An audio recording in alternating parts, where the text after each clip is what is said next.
Carinhoso faz parte do plano, mas as crianças e adolescentes está cada dia menor. Além da renda, outras ações fazem parte do Brasil Carinhoso. Na saúde, 1,4 foram distribuídas médias está cada dia menor. Além da renda, outras ações fazem parte do Brasil Carinhoso. Na saúde, 1,4 milhão de crianças já receberam sulfato ferroso para combater a anemia. Foram distribuídas megadoses de vitamina A.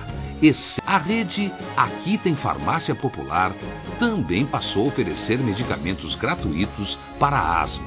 Na educação, o Brasil Carinhoso antecipa recursos para as prefeituras que criarem vagas em creches e pré-escolas. Para crianças do Bolsa Família, em creches, o valor é ampliado em 50%.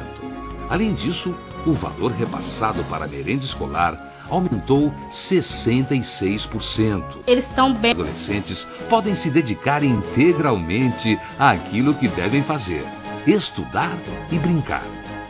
Ação Brasil Carinhoso. Plano Brasil Sem Miséria. Governo Federal.